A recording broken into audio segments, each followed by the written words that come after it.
Hola, bienvenidos a esta charla número 2 de Hoy Decido Perdonar. Vamos a comenzar a analizar, a trabajar en estas 12 etapas del perdón auténtico para continuar avanzando en este proceso de liberación, comenzando primero por nosotros mismos y posteriormente a los demás, ya que el perdón primero debe comenzarse a nosotros mismos. Pero vamos a ir analizando, ya que el perdón sigue las leyes del desarrollo humano y se adapta a las fases de la maduración de la persona. Lejos de ser un fruto de un esfuerzo de voluntad personal, es el resultado de un proceso que moviliza todas las facultades de la persona y sigue una trayectoria dividida en varias etapas. El proceso del perdón comienza con la firme decisión de, por una parte, no vengarse y por otra, ordenar al ofensor que deje de hacer daño. Esta es la primera etapa. Las 3 etapas siguientes están consagradas a curar la herida, reconocerla, compartirla, confiándose a alguien para identificarla, hacer el duelo. La 5ª etapa consiste en aceptar la cólera y el deseo de venganza. La 6ª etapa, es decir, el perdonarse a sí mismo, constituye un momento decisivo en el proceso del perdonar. A lo largo de las 6 etapas siguientes, después de haber hecho el esfuerzo de ocuparse de uno mismo, se analizará al ofensor para intentar comprenderle, que esta es la etapa número 7. A continuación, se emprenderá la búsqueda del sentido que puede tener esa herida en nuestra vida, que es la etapa número 8. Y las 3 etapas siguientes revestirán un carácter un tanto más espiritual: saberse digno de perdón, ya perdonado, dejar de obstinarse en perdonar, abrirse a la gracia de perdonar. Y la última etapa se refiere a la consecuencia que se quiere para conceder el perdón. Y en ella la pregunta será si conviene más acabar con la relación o renovarla. O sea, porque siempre el perdón nos tiene que ver porque nos involucra con las relaciones, con los demás, con terceras personas.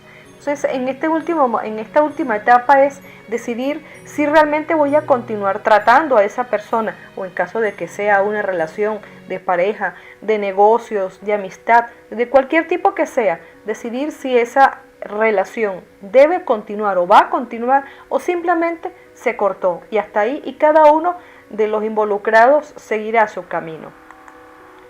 Entonces, por lo tanto, esta es la lista de tareas que es preciso realizar para llevar a cabo un perdón auténtico. 1. Decidir no vengarse y hacer que cesen los gestos ofensivos. 2. Reconocer la herida y la propia pobreza interior. 3. Compartir la herida con alguien. 4. Identificar la pérdida para hacerle el duelo. 5. Aceptar la cólera y el deseo de venganza. 6. Perdonarse a sí mismo. 7. Empezar a comprender al ofensor. 8. Encontrar el sentido que esa ofensa aporta en mi propia vida. 9. Saberse digno de perdón y ya perdonado. 10. Dejar de obstinarse en perdonar. 11. Abrirse a la gracia de perdonar. Y 12. Decidir acabar con la relación o renovarla. Vamos en la etapa número 1, vamos a comenzar con esto, es no vengarse y hacer que cesen los gestos ofensivos. La venganza enfoca tu atención y tu energía hacia el pasado. Tu presente no tiene espacio, ni tu futuro proyectos interesantes. Es que estamos en el pasado, como rumiando, continuamente pendientes de eso que pasó, eso que me hicieron, eso que me hicieron, eso que me hicieron.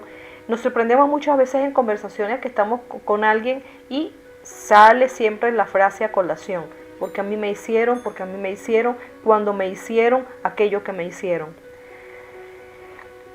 Hacer que cesen las acciones ofensivas utilizando todos los medios a nuestro alcance no se parece en absoluto a la venganza. Por el contrario, supone respetarse sin atacar al ofensor. Fíjense, importante. Hacer que cesen las acciones ofensivas. O sea, si alguien me está haciendo daño, yo tengo que llegar al momento de tener el suficiente amor propio, la suficiente autoestima, de decirle a esa persona: ¿sabes qué? deja por favor de seguirme haciendo daño. Déjame de seguirme dañando la vida. Déjate de seguirme perjudicando. Hay que enfrentar a veces, porque fíjense que a veces las personas ni siquiera saben que nos están haciendo daño. Entonces para ellos es normal. Por eso que dice el dicho ese que el que calla otorga. Cuando algo me duele, cuando algo me molesta, cuando algo me incomoda, simplemente yo debo expresarlo y decirle a esta persona, ¿sabes qué? Esto me molesta. Claro, indudablemente, estos son tipos de situaciones que son de menor cuantía. Existen situaciones de perdón de mayor envergadura, de mayor daño. Pero en las relaciones con las personas debemos comenzar desde un principio a establecer las reglas de juego, a poner las cosas en claro, o sea, no permitir que se siga jugando con nosotros, haciéndonos daño, creyendo muchas veces que si le digo a las personas lo que siento o lo que pienso, a lo mejor la persona se va a molestar o simplemente me va a dejar de tratar o se va a ir, me va a dejar, me va a abandonar. No, callarnos. Y si algo me duele, algo me molesta de lo que esa persona me hace, callarme me está haciendo mucho daño y esa relación comienza a ser perjudicial. Existen también otras opciones para poner fin a la injusticia, que viene a ser, por ejemplo, recurrir indudablemente a la justicia. En el caso de personas que nos están cometiendo ciertos daños, ciertas situaciones que nos perjudican, que nos hacen realmente daño, hay el momento que hay que recurrir a la justicia. Si una persona está robando, nos está estafando, nos está haciendo daño por diferentes maneras, pues una de las formas es acudir a la justicia. Fíjense que aquí hay un caso muy interesante que se debe hacer, por ejemplo, cuando los padres saben que su hijo delinque, o sea, que roba, que hace daño. O sea, ¿qué debe hacer un padre? ¿Qué deben hacer los padres al respecto al saber que su hijo está en una situación difícil? Por ejemplo, el muchachito que es el azote en el sector donde ellos están viviendo, se mete a las casas de los vecinos, roba, sustrae objetos, espera a las personas para robarles el dinero que vienen de cobrar de su trabajo, de sus actividades a las que ellos hacen. ¿Qué deben hacer los padres? O sea, callarse, o sea, amparar el delito que está cometiendo el hijo. Ahí hay que ser realmente muy duro y yo diría excelentes padres para comenzar a aplicar correcciones, porque cuando se ve que el hijo está tomando una desviación, hay que poner los límites y las restricciones ya desde un comienzo.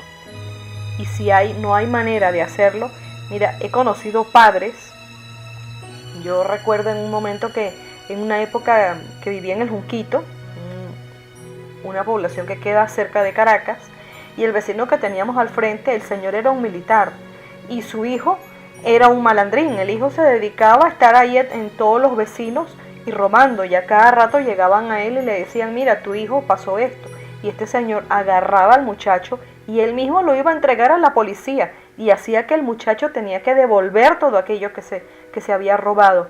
Aquella situación era difícil porque nosotros que lo veíamos al frente y veíamos a aquel señor cuando él tomaba aquellas actitudes, ese hombre regresaba a su casa que no valía un centavo, venía acabado. Años después, nosotros nos mudamos de allí, años después, porque aquel muchacho incluso me acuerdo que le llamaban el sapo, ese era su sobrenombre que le tenían. Era muy maluco, por cierto. Y preguntamos, mira, ¿y qué pasó con Sapo? O sea, ¿qué es de la vida de Sapo? Nos comentaron que, pues mira, el Sapo se arregló, se acomodó, rectificó en su vida, en su camino, y finalmente terminó convertido en una persona de bien. O sea, el papel de los padres es realmente básico y fundamental.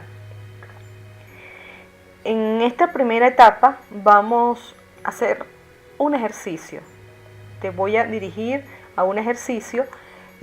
Puedes detener el video. Mientras lo vas realizando, lo detienes. Los ronquidos que se oyen son de mi perro. Puedes ir haciendo los ejercicios y en un momento detienes el video, realizas el ejercicio y continúas.